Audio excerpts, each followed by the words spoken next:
Olá pessoal, sejam bem-vindos para mais uma aula de português. Nosso tema vai ser literatura hoje, o pré-modernismo brasileiro.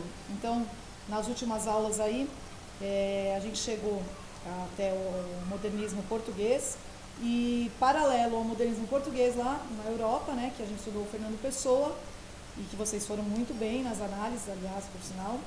A gente vai entrar agora no pré-modernismo brasileiro, porque antes do movimento modernista brasileiro, a gente tem um movimento aí que é chamado de pré-modernismo. Por quê? Ele é considerado um movimento de transição, tá? O que é um movimento de transição? É um movimento que traz características do movimento anterior e antecipa características do novo movimento, tá bom? Para os exercícios, nós vamos usar o nosso livro didático. Como eu sei que vocês não receberam, eu digitalizarei as páginas, como sempre, e deixar disponível para vocês aí, tá bom? Então, só deixa eu diminuir a câmera aqui para a gente começar. Colocar eu bem no cantinho aqui para não atrapalhar a nossa apresentação de slides, né? E a gente também vocês poderem me ver. Gente, então vamos lá. O pré-modernismo brasileiro, ele acontece por 20 anos. Ele vai de 1902 a 1922, tá? No início do século XX, a literatura brasileira, de um modo geral, não apresentava sinais de renovação. A gente tinha os movimentos artísticos que agitavam a Europa, ainda não tinham nos atingido aqui, aqueles movimentos expressionismo, dadaísmo, né? Ainda também se desenvolveram nesse período. Mas essa efervescência que estava lá na Europa ainda não tinha nos atingindo aqui. A gente ainda tinha um cenário artístico bastante provinciano, bastante acanhado, tímido, né? Alguns escritores, porém, eles contrariaram esse estado de coisas.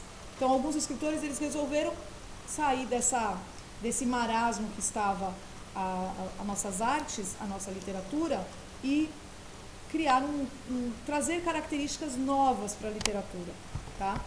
Então, a gente vai ter aqui, nesse momento, a descoberta de um outro Brasil, tá? Até então, a literatura, a gente tinha o movimento romântico, que a gente revisou no começo do ano, né? O movimento romântico que idealizava a pátria e que não via defeitos na pátria.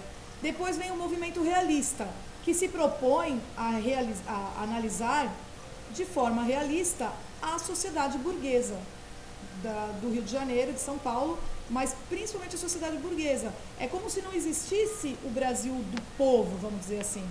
E os pré-modernistas, eles vão fazer a descoberta desse outro Brasil, tá? Então vamos lá. Nos primeiros anos do século XX, a literatura brasileira passava longe dos problemas mais sérios da sociedade brasileira. Era encarada apenas como um entretenimento das elites, a literatura. Nossa poesia era quase toda parnasiana, com sua linguagem artificial e temas reprisados. A prosa buscava os velhos recursos do realismo e até do romantismo. No entanto, alguns escritores aí se destacaram.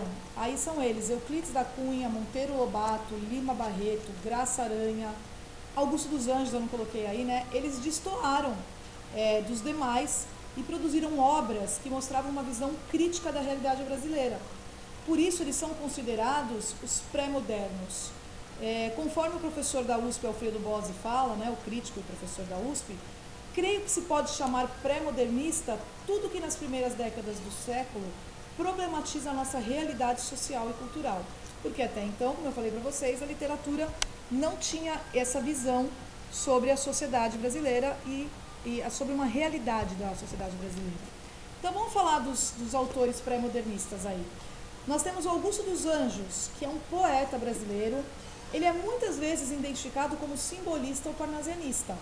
Porém, muitos críticos, e até o poeta Ferreira Goulart, eles identificam ele como um pré-modernista. Por quê? Porque nas poesias dele a gente já tem características expressionistas, tá? Então depois eu vou colocar no mural para vocês, sem pedir para analisar, só para vocês conhecerem a poesia do Augusto dos Anjos, eu vou colocar no mural algumas poesias dele, tá bom? Monteiro Lobato. Bom, o Lobato que a gente conhece é o Lobato do Sítio do Pica-Pau Amarelo, né? Mas, gente, Monteiro Lobato é mais do que o Sítio. O Sítio do Pica-Pau Amarelo é muito importante. Esse autor, ele tem, assim, um momento que eu vou fazer uma aula só sobre ele, tá? Mas ele tem um patamar na nossa literatura incrível, pois a literatura infanto-juvenil, ela é considerada no Brasil dessa forma, antes de Lobato e depois de Lobato. antes de Lobato, a gente não tinha uma literatura brasileira infanto-juvenil. A gente tinha empréstimos dos irmãos Grimm, da Inglaterra, da Alemanha, dos Estados Unidos, né? A gente tinha Branca de Neve, Cinderela, todos esses contos emprestados. E o Monteiro Lobato, com a criação do Sítio do Pica-Pau Amarelo, ele renova, vamos dizer assim, ele inicia o mercado literário para o público infanto-juvenil, né? Então ele é um divisor de águas. Mas aqui a gente vai falar do Monteiro Lobato pré-modernista como sendo um autor que se preocupa em mostrar o estado de abatimento físico e a miséria cultural do homem que vive no campo. A gente tem também o Lima Barreto. O Lima Barreto, ele trata da vida obscura do proletariado urbano e da discriminação racial da corrupção na política. Tá? Esse já é um autor que vai antecipar algumas coisas aí bem fortes que depois o modernismo vai atacar. Nós temos também o Graça Aranha. O Graça Aranha escreveu o romance Canaã, onde ele enfocou os problemas da imigração, os preconceitos, as dificuldades que os imigrantes sofriam quando chegavam ao Brasil. E um grande nome, o Euclides da Cunha, que escreveu Os Sertões, denunciando a situação miserável do sertanejo nordestino, abandonado pelo governo e, em vez de compreender e resolver os problemas da desigualdade social, nada mais faz do que interferir com violência e crueldade. Um governo que ataca e mata os que estão passando as dificuldades sociais. Então, esses aí são os autores pré-modernistas que nós vamos falar nessa aula, tá bom? Nós temos um país que cresce, mas também cresce com muitos problemas. Os primeiros anos do século XX mostram o Brasil com muitos problemas sociais e políticos. A República, que tinha sido proclamada em 1889, não trouxe as reformas que o país necessitava. As desigualdades econômicas que há entre as diversas regiões do nosso país, elas começam a provocar situações de conflito e tensões sociais. Elas são observadas no campo e na cidade. Então a gente vai ter algumas revoltas aí. A revolta da Chibata em 1901, eu coloquei 10 aí, em 1901. Revolta da Vacina em 1904. A Guerra de Canudos, que ocorre entre 1893 e 1897. A Guerra do Contestado em 1912.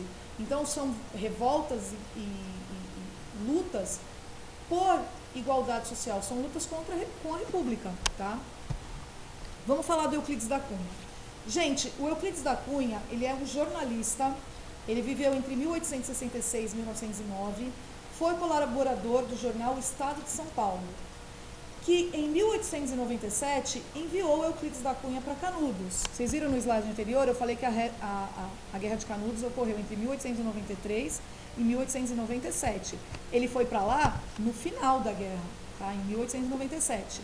Então o Estado enviou ele para Canudos, era um povoado do interior da Bahia, para escrever sobre as operações que o exército estava realizando, com o objetivo de sufocar uma rebelião de sertanejos liderada por Antônio Maciel, o conselheiro. Ele ficou em Canudos até o finalzinho nas lutas, e com base nas pesquisas e reportagens feitas para o jornal, em 1902 ele publicou o livro Os Sertões.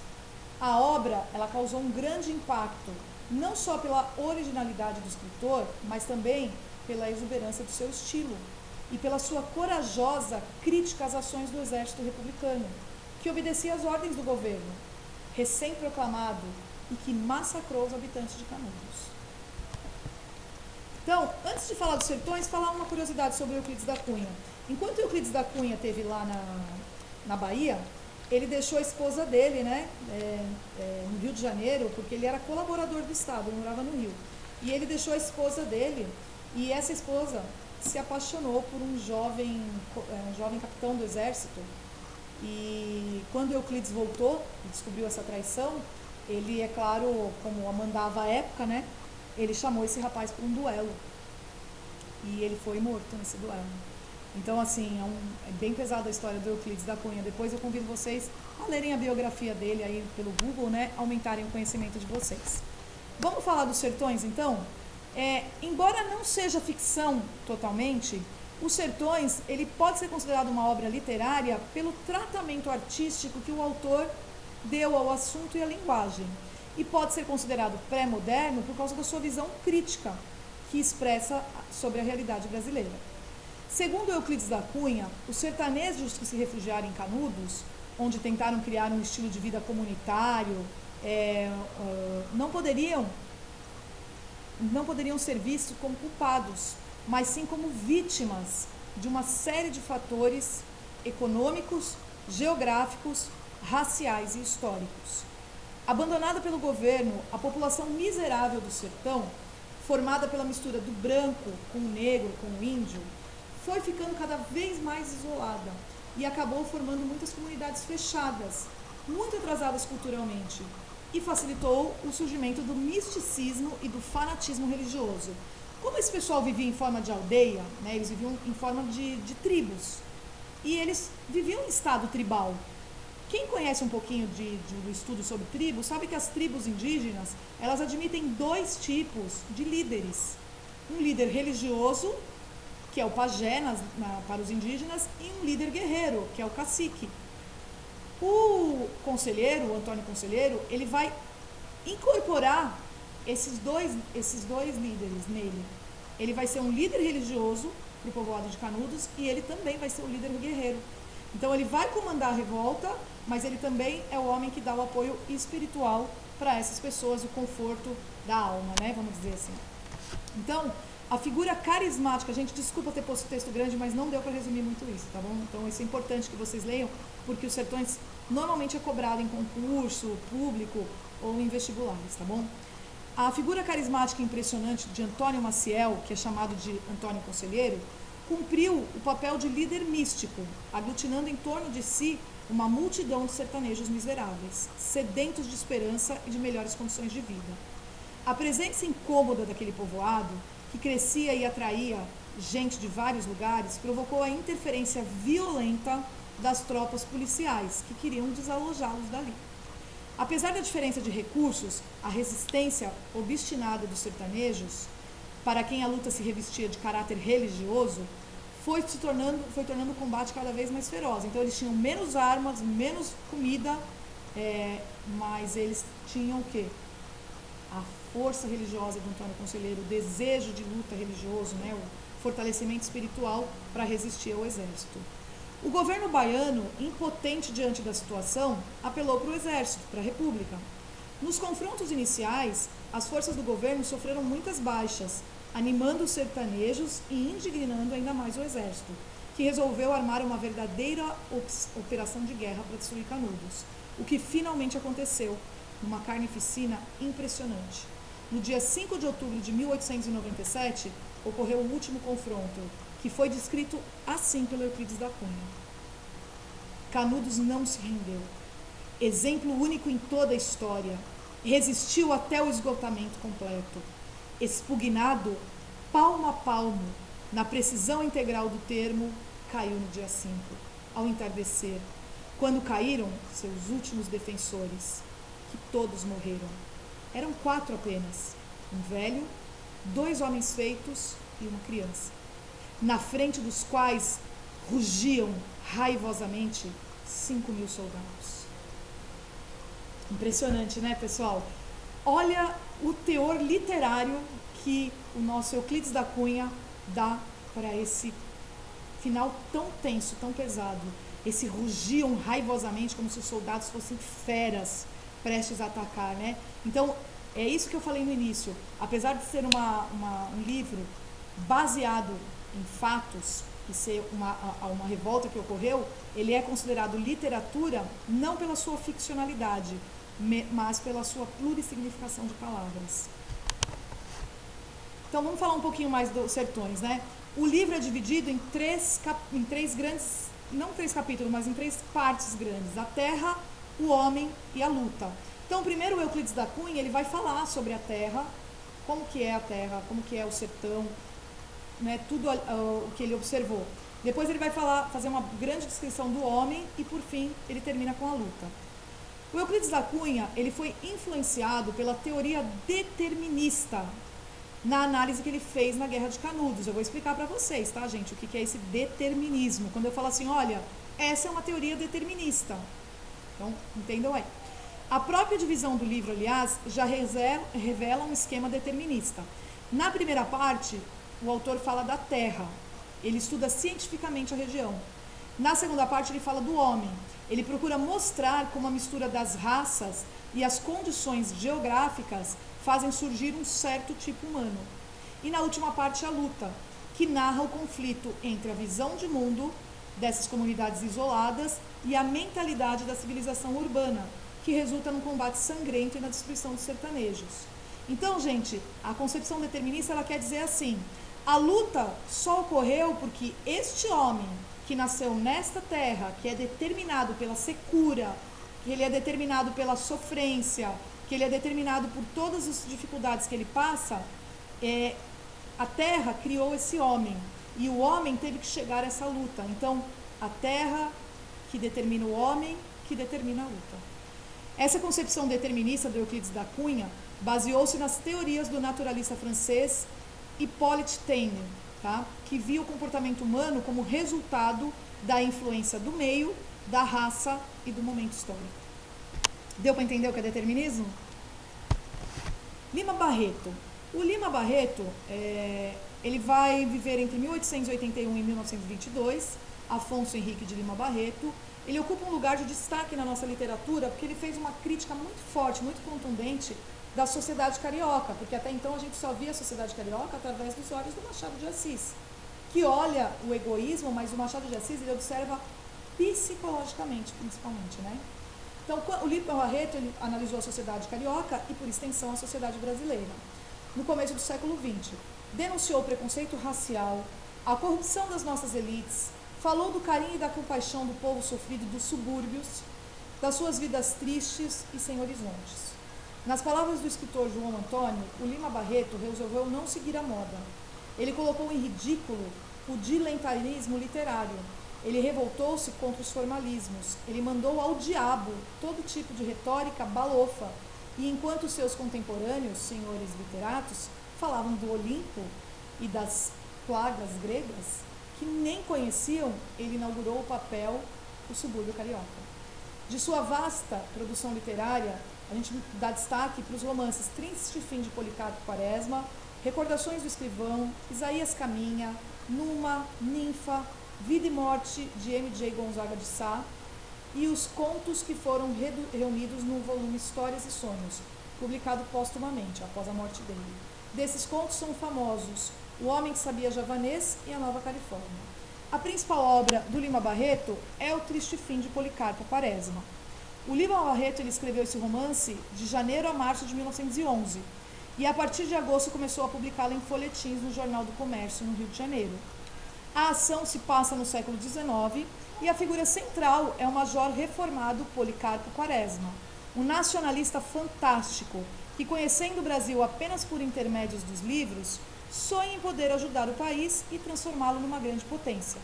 O seu patriotismo leva-o a se envolver em 3 projetos nacionalistas que constituem as 3 partes em que se divide o livro. Inicialmente, o Quaresma mergulha no estudo das tradições brasileiras. Depois, ele dedica-se ao trabalho agrícola para finalmente lutar pelos ideais republicanos.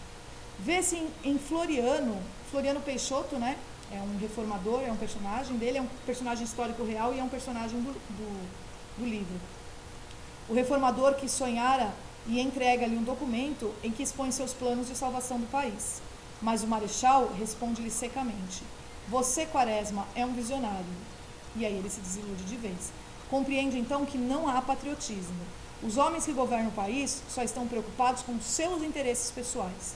E ao denunciar as atrocidades que se cometem contra os prisioneiros, ele acaba sendo preso pelo mesmo governo ao qual ele se aliou voluntariamente. E na prisão ele espera o seu triste fim. Para quem não tem muita paciência de ler, eu recomendo muito que leia esse livro, né? Mas para quem não tem muita paciência de ler, tem esse livro, ele já foi transformado em filme aqui pelo cinema brasileiro e o personagem principal é o Antônio Farias. Eu acho que é esse o nome dele. Desculpa, gente, não vou lembrar. Por fim, vamos falar do Monteiro Lobato.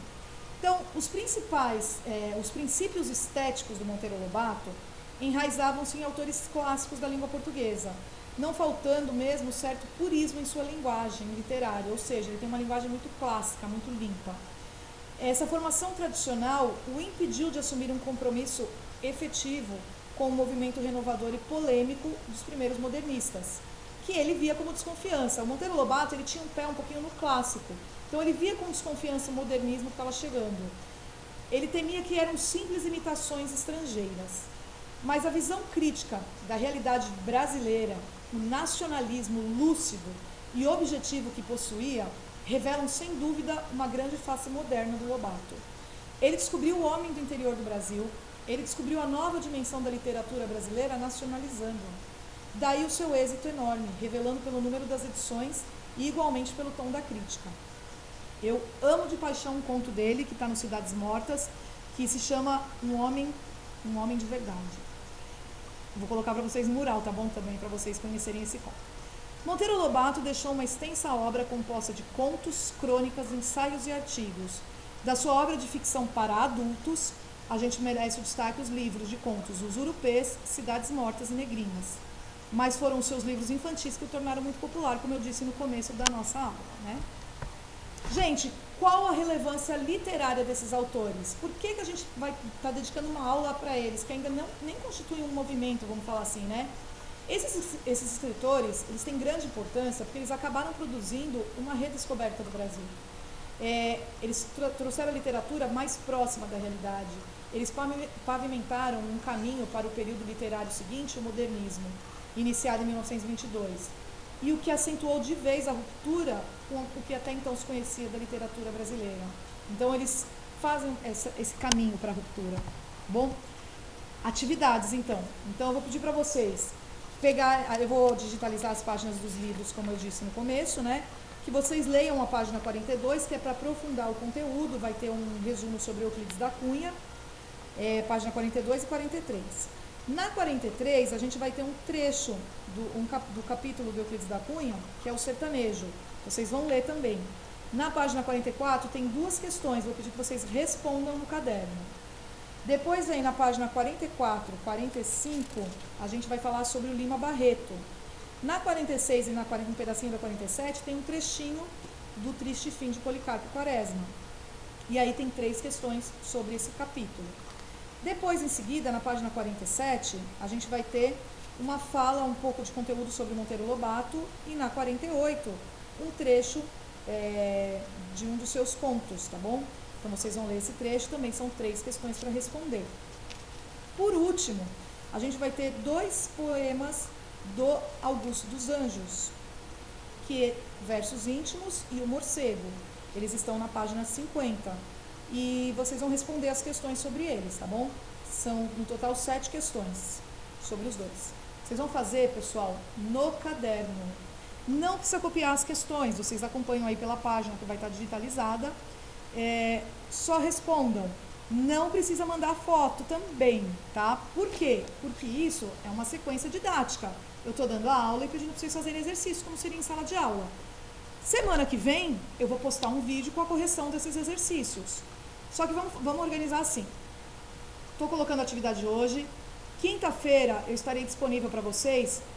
Eu vou colocar o link do Google Meet eu vou estar disponível para vocês online para tirar dúvidas sobre as questões, tudo bem? Quem não conseguir fazer, quem tiver dúvidas, quinta-feira entra e tira dúvidas comigo. Semana que vem eu posto a correção dos exercícios.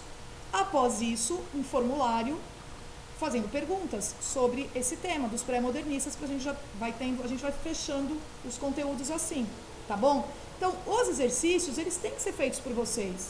Eu não preciso ver a foto para comprovar que vocês fizeram, porque é importante para vocês fazerem, para ver se entenderam todo esse novo movimento literário que a gente está entrando em contato agora. Então, vocês façam os exercícios e tirem as dúvidas comigo na quinta. Semana que vem a correção, para depois a gente fazer a prova. Tudo bem? Aí, o que vocês têm que fazer? Quem está pelo Google Classroom, vai lá na atividade e coloca ok, feito, que aí eu contabilizo a participação. Quem não tem o Google Classroom ainda, tapa na bunda, porque lá é super organizado, tá, gente? É mais fácil de ver. Vai mandar para mim um e-mail, e no e-mail escreve página 42 e 43, ok. 44, 45, 46, ok. 47, 48, ok. Vocês estão vendo aí, são os tópicos. Vocês façam as marcações para mim do que vocês fizeram. Tudo bem? Isso é importante, isso conta a nota de participação de vocês. Quem fez o exercício, eu sei que assistiu a aula, já são 2 notas de participação. Já são 2 carimbos, né? Lembra do carimbo no caderno? Então, não precisa mandar foto, eu confio em vocês.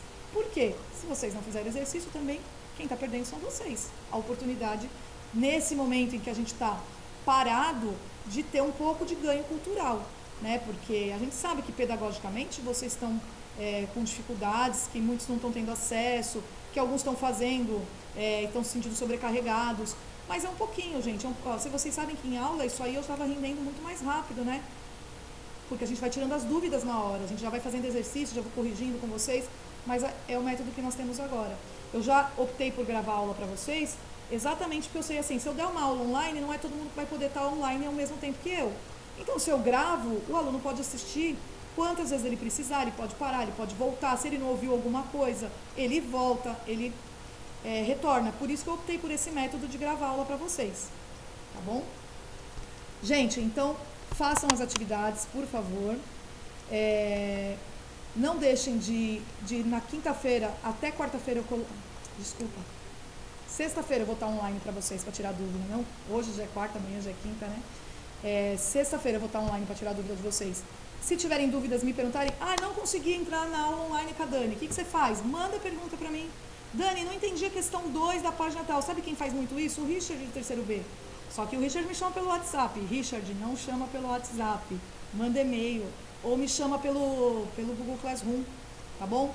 Tira a dúvida. Dani, tô com dúvida nessa questão. Me ajuda nessa questão? E aí, faça uns exercícios. Tá? Semana que vem é provável que a gente tenha uma semana de saco cheio. O nosso secretário de Educação falou que nós teríamos uma semana de folga, porque nós estamos de saco cheio, né? Então, se ocorrer essa semana de saco cheio, se for confirmada, porque até agora não foi confirmado, a correção não será postada semana que vem, só na próxima, tá bom? Se ocorrer, descansem, esqueçam tudo, guardem livro, guardem celular só para se divertir. E beijo para vocês, estou morrendo de saudades, tá bom? Sexta-feira eu vou estar online, então, para tirar as dúvidas.